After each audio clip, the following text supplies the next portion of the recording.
The Australians wouldn't have been over happy with the conditions at Headingley on the third day of the fourth Test match. Cloudy, a little bit overcast, and ideal for swing and seam bowlers. They resumed at 67 for the loss of 5 wickets. The overnight not-out batsmen were Robinson on 6. Marsh hadn't yet scored, and they still needed another 170 runs to avoid the follow-on. We pick up play now in the second over of the day. It's Mike Hendrick bowling from the football stand end, and Richie Robinson is the batsman. 4 runs. Well, that's Robinson's favourite shot. He takes his chance there every time he plays it, because most times his feet aren't in the same line as the ball. Gets the left foot out a little bit, but he's well away from the ball, still gets it in the middle of the bat.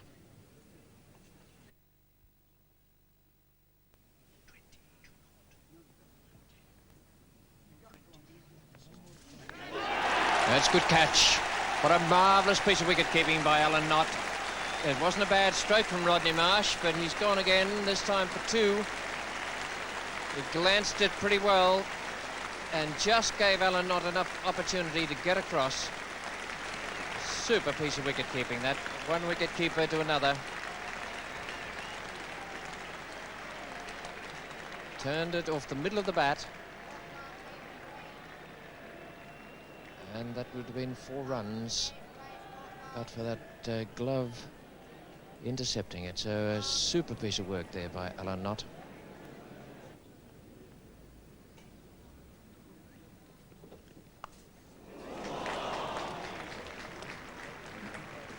You're going to hit him off the edge and hit him very, very hard. That's the answer.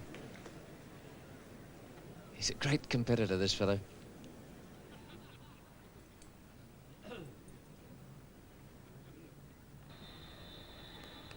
Out.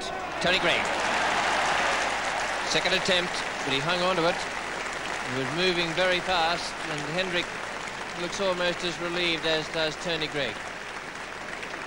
87 for 6 was, and now it is 87 for 7. Robinson out for 20. Caught Tony Greig, bowled Mike Hendrick.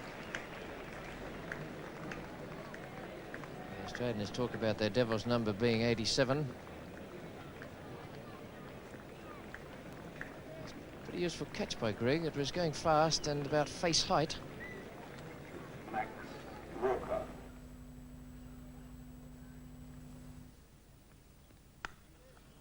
Good shot.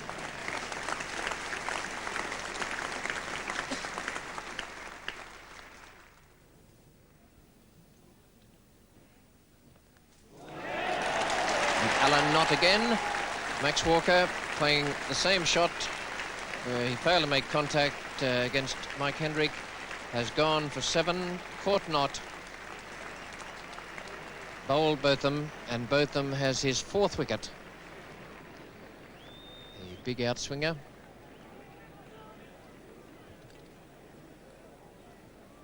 Alan Knott takes it 100 for 8.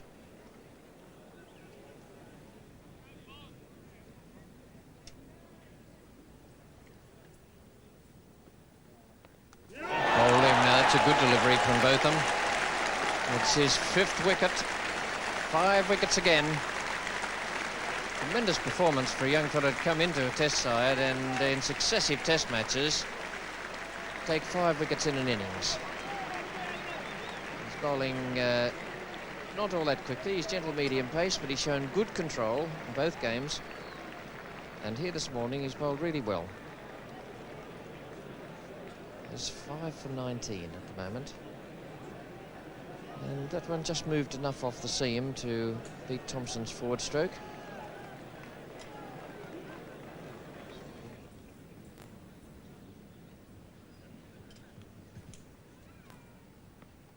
And that's bowled him, so justice done in the end for Mike Hendrick, winding up this Australian innings.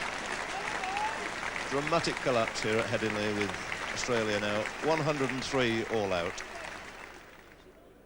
There's an old saying in Australia, it's not pretty and it's not bad, it's just pretty bad. And that's the way that card looks there. 103 all out, including 6 extras. Just 3 men in double figures. McCosker, the run out, 27. two other men, David Hookes 24 and Richie Robinson 20, and all the other wickets falling to the two men, Hendrick, who picked up 4 for 41, and Ian Botham, a splendid effort of 5 for 21, following on his triumphs at Trent Bridge. Mike Brearley enforced the follow-on, 333 behind Australia, a tremendous deficit. Here's Bob Willis now, bowling the first over of the second innings. Ian Davis is the batsman. Walk, it's a nasty one. Really very nasty delivery there from Willis. Lifted and cut back inside.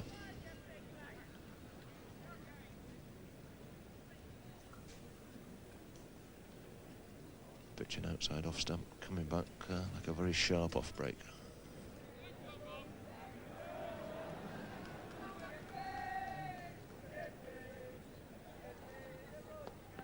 Oh, that's got to be very close indeed. Ooh. It's a good eye from Rick McCosker.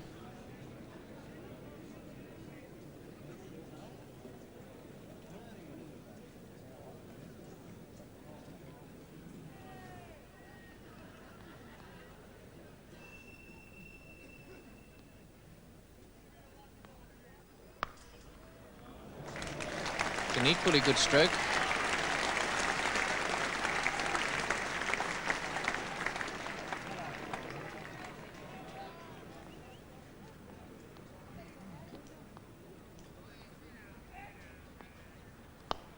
It's a lovely shot from Ian Davis.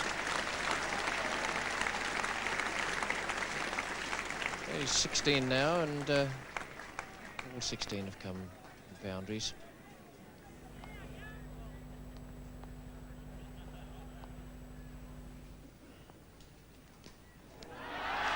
And that's out. Umpire Ali giving Davis out, caught down the leg side. 31, the partnership realised. And Davis is out for 19. Caught Knott, bowled GREIG. GREIG has broken the partnership. Precisely why he was brought on. He wasn't brought on in a defensive capacity to keep runs down. But it's because Brearley holds the opinion that he is a partnership breaker along the lines of Doug Walters. And he has done it, not with one of his greatest ever deliveries, but with one that was going down the leg side.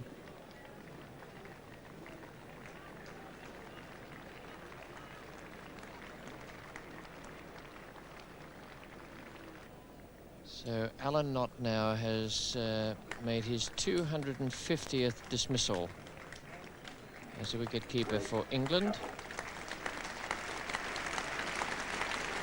He does hold the record. He's now extended it to 250. He beat Godfrey Evans' previous record of 219 when he stumped Lawrence Rowe at the Oval last year. So it's a terrific performance from Alan Knott over the years for England.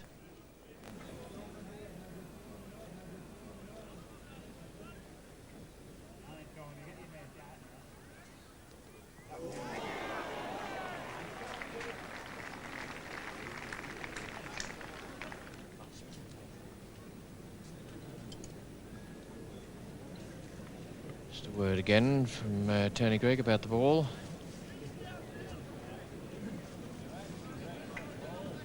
Obviously there's enough in it for umpire Ali to discuss it with Lloyd Budd. And it looks as though they're going to make a change. There's big pockets in the umpire's coats, carry a multitude of things. Umpires in Australia carry little packages or purses with scissors and knives and screwdrivers in case a toe plate works loose from one of the bowlers. Safety pins. Also one or two spare balls.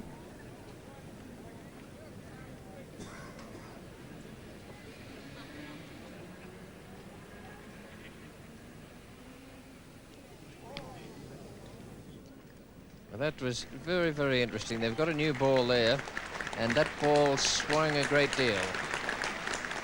First ball with the change ball,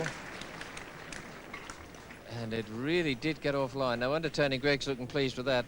That sometimes is the purpose for changing the purpose of changing the ball.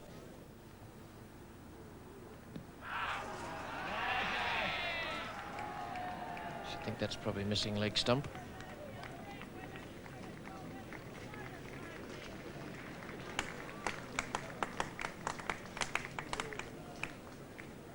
Yes, it looked as though it would go on about 6 inches down the leg side. The Australians were bowled out for 103 this morning, having started at 67 for 5. That's the story of their scorecard, with only the 3 men, 27, 24 and 20, McCosker, Hooks and Robinson. And that's a good delivery, unmoved. Umpire Ali at the bowler's end.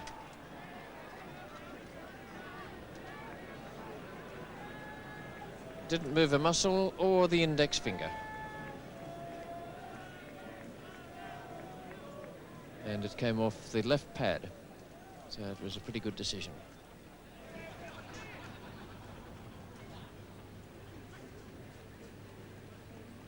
And that is out, and it's another great catch. McCosker gone on the stroke of lunch. 35 for 2 Australia. McCosker brilliantly caught again by Alan Knott. 2 marvellous catches in this innings, as well as one in the first innings to dismiss Rodney Marsh. And it's 35 for 2 at lunch. Australia having followed on 333 behind.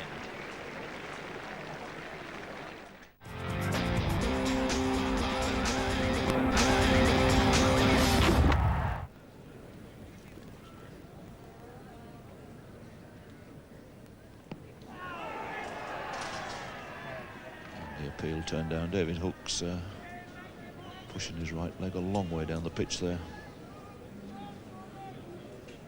Has a tendency, of course, to play across the line of a good length straight ball. It's caused his downfall on more than one occasion. He's in to complete his over. Beats Hooks again outside the off stump. So another good over this from Tony Greig. The ball wobbling around still here at Headingley, where following on Australia have made 43 for 2. 333 adrift on the first innings, 43 for 2 now. 2 umpires have just had a minor discussion there. Not whether it was about the light or not, but they're carrying on with Hendrick to bowl to Chappell.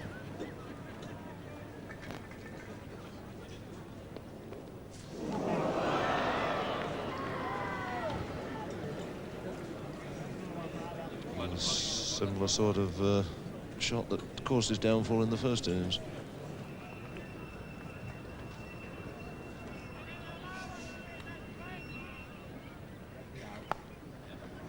Found the middle all right this time. It's again square on the onside. David Chappell very keen to make 3 into it for David Hooks.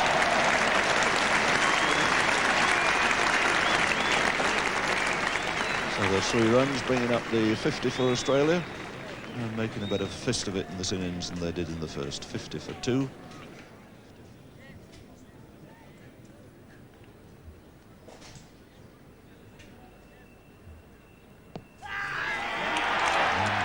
Asked once more, and once more he's been turned down.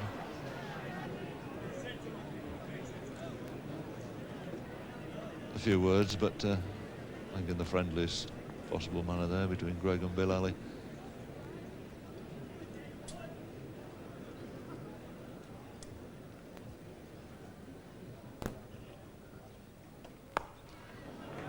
And put that away. There's nobody out there on the boundary. Slowly and surely it's making its way to the ropes.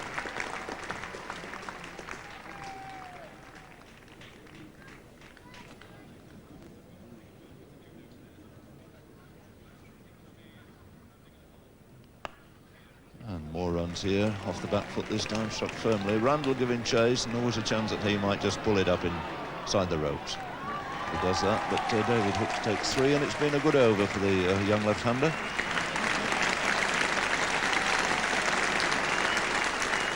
Applauses for that long sprint back by Derek Randall.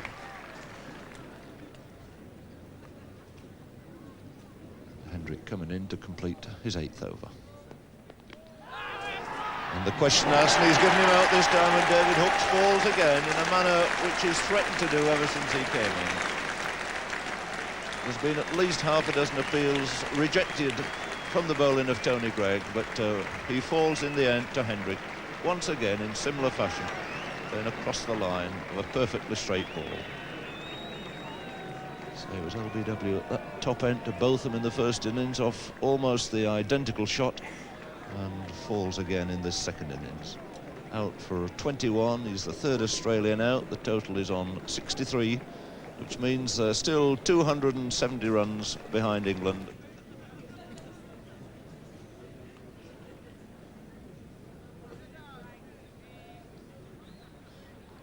That's a fine ball. Greg's asking, I think, why? Because it moved so much that it beat the bat.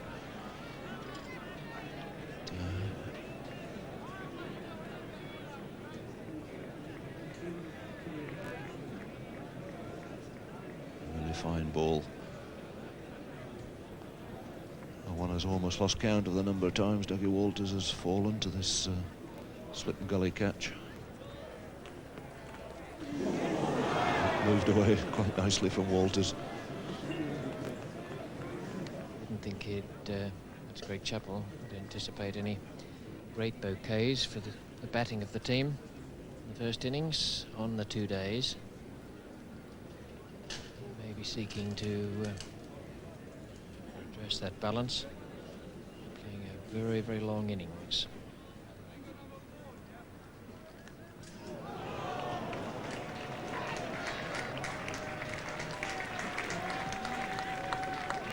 Runs to Greg Chappell.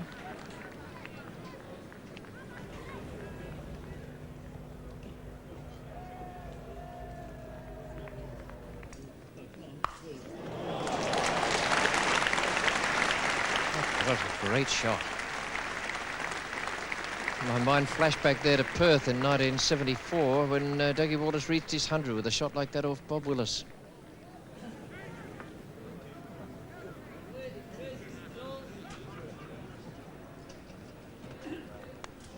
Safe. It was almost identical with the stroke that brought about Greg Chappell's dismissal in the first innings. The ball not quite there for the drive and moving away in the air. He's aiming away through extra cover, and he's now gone on to 14.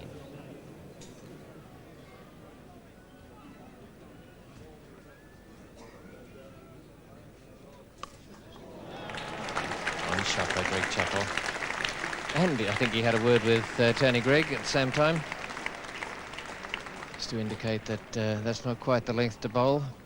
It was a dangerous thing to do to a bowler, because you might suddenly find you're getting the outside edge with the next one. That was very short. It's a good stroke by Chappell.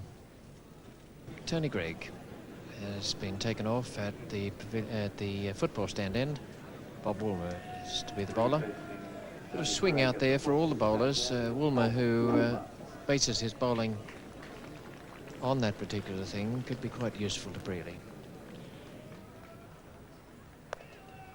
That's the area they look for Walters, but he's got it away between the two gully fieldsmen and has gone on now to 15.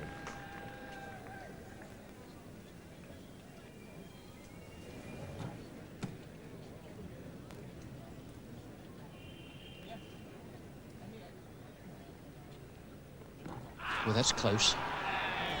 That's worth a shot, and certainly Botham and Knott gave it a shot. We find it difficult to see from here because the batsman's body obscures the stroke. It might just have been an inside edge,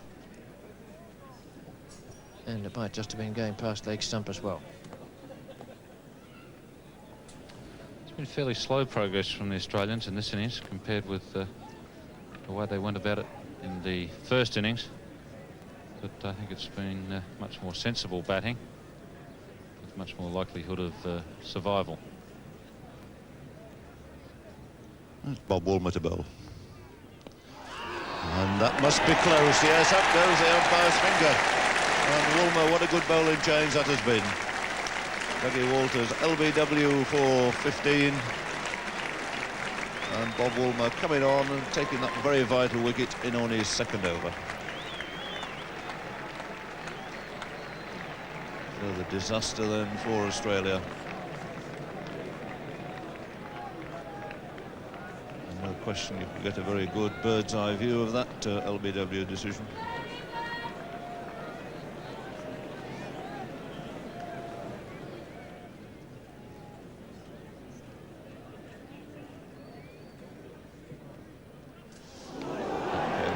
Close indeed. One or two good outswingers and one back into Robinson. Very nearly got it through.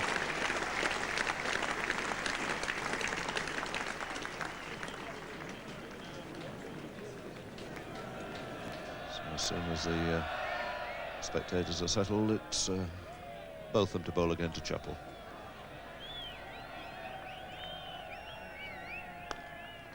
Oh, that's a lovely shot for four. It'll race away again from Bob Woolmer.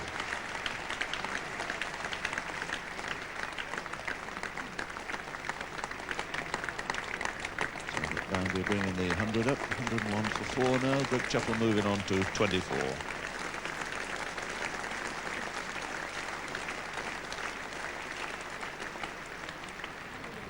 And Braley still able, of course, to maintain this attacking field. 6 close catches, wicketkeeper Knott, 3 slips, 2 gullies, and both of them from the Kirkstall Lane end. Didn't know very much about that. Went to whip that away on the leg side, found an outside edge, lobbed in the air, could really have gone anywhere, but fell to safety on the offside. See how he tried to work this ball on the onside. Found the outside edge. He wasn't quite sure where it had gone, but obviously breathed a sigh of relief on his way to drop safe. So can Mike Braley pull off the trick again? He's switching Tony Greig to have a go from the Kirkstall Lane end. Richie Robinson will remember this start. He's at 36 balls. He's just made 3 scoring shots. He faces Greig now. And gets some there. Short, forced away nicely off the back foot. Randall once more in hot pursuit. And Robinson gets 2 for it.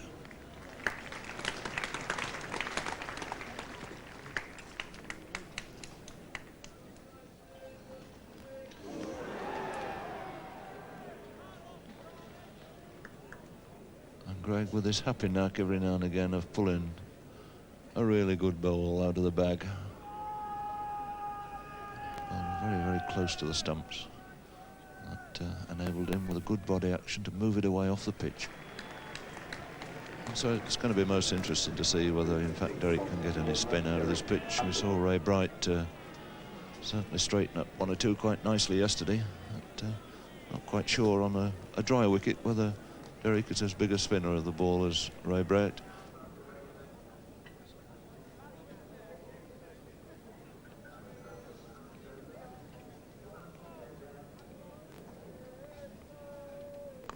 That's well bowled, held out nicely flighted, a little bit of spin there.